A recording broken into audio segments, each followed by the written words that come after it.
Headline news जिंदा वेदनपुर Gambhira bridge દુર્ઘટનામાં મોતને ભેટેલા બાળકોની સહાય અંગે સમીક્ષા કરવા માટે પૂરા પ્રયત્નો કરવા ચાઇલ્ડ વેલફેર કમિટીના અધ્યક્ષ મેહુલ લાખાણીએ જણાવ્યું હતું. ગંભીરા બ્રિજ દુર્ઘટનામાં 21 મૃતકો પૈકી 2 માસૂમ બાળકો મોતને ભેટ્યા છે. 4 વર્ષીય વેદિકા પઢિયાર અને 2 વર્ષીય નૈતિક પઢિયારનું મોત નીપજ્યું હતું. ખૂબ નાની વયે આ બાળકો મોતને ભેટ્યા છે.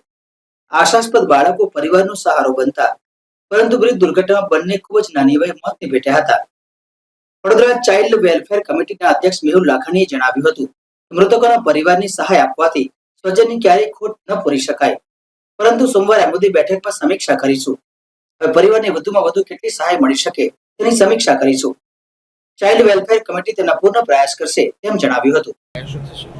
ચાઇલ્ડ વેલફેર કમિટીના પરવ્યુમાં શું આવે છે એના સંદર્ભ અમારી છે ને દર રેગ્યુલર બેઠક હોય છે, એના પ્રમાણે સોમવાર બેઠક છે.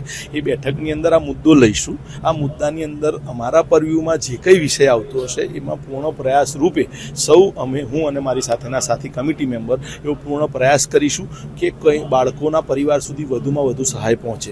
કોઈ પણ સહાય કે કોઈ પણ વળતર ક્યારેય ગયેલા વ્યક્તિની ખોટ પૂર્ણ કરી શકતું નથી. આ બાળક એટલે ભવિષ્યના આશાસ્પદ 2 યુવાનોનું વ્યવસ્થા પૂર્ણ થઈ જાય. અમારી જે વ્યવસ્થામાં છે એટલે આપણે અત્યારે ભગવાનની પ્રાર્થના કરી શકીએ કે ભગવાન એ બંને બાળકોના આત્માને શાંતિ આપે, એ પરિવારને આ દુઃખ સહન કરવાની શક્તિ આપે, અને સાથે સાથે જે કોઈ યોજના અંતર્ગત ચાઇલ્ડ વેલફેર કમિટીના પરવ્યુમાં, સરકારના પરવ્યુમાં જે કંઈ આવતું હશે તો અમે પૂર્ણ પ્રયાસ કરીશું કે એમને વધુમાં વધુ વળતર કે વધુમાં વધુ લાભ એમના સુધી પહોંચે.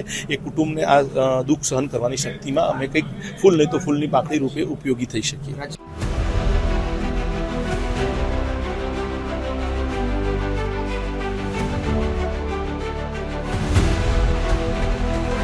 हर समस्या की डेडलाइन हेडलाइन न्यूज जिंदा वेदनपुर।